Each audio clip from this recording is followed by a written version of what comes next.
Таразда жасанды интеллект зертханасы ашылды. Бұл зертхана студенттерге тек теория емес, нақты тәжірибе арқылы жасанды интеллект пен IT саласын меңгеруге мүмкіндік береді. Жастар мұнда жаңа жобалар әзірлеп, цифрлық әлемнің қыр-сырын терең үйрене алады. Салтанатты ашылу рәсіміне өңір басшысы Ербол Қарашөкеев қатысып, жаңа бастаманың лентасын қиды.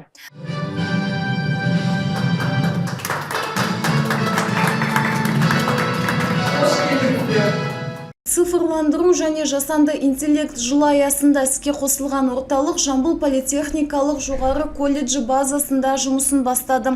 Маңызды жоба Қазақстан мен Қытай арасындағы көпжылдық ынтымақтастық аясында және жергілікті кәсіпкерлердің қолдауының нәтижесінде жүзеге асқан.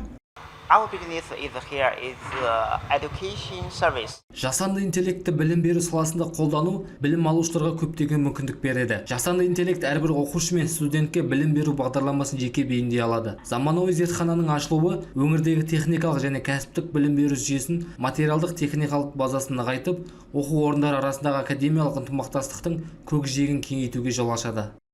Жамбыл политехникалық жоғары колледжі республикадағы үздік 10 оқу орнының қатарында. Бүгінде мұнда 2000-нан астам студент білім алуда. Олардың 1934-ті дуальды оқыту жүйесімен қамтылып, білім ордасы мен өңірдегі ірі өндіріс орындарында теория мен тәжірибені қатар меңгеруде. Осы жылды президентіміз жасанды интеллект жылы деп жариялады. Соның аясында бүгін Жамбыл политехникалық жоғары колледжінің базасында үлкен осындай 30 орындық жасанды интеллект зертханасы ашылды.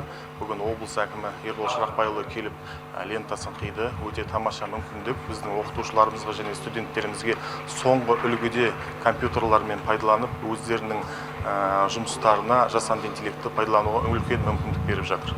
Қоса кетейік, облыста жасанды интеллект технологиялары қоғамдық қауіпсіздік, денсаулық сақтау, білім беру және мемлекеттік басқару салаларына кеңінен енгізілуде. Атап айтқанда, бет әлпетті тану, онкологиялық ауруларды ерте анықтау, аудиоқоңырауларды талдау және жасанды интеллект ассистенттерін әзірлеу бағытындағы жобалар табысты жүзеге асуда.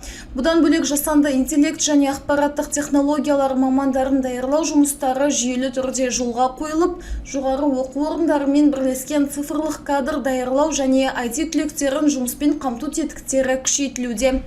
Махаббат Құсайын, Мейрамбек Сағынов, Эльдар Түстікбай, Қордай 24 Ньюс.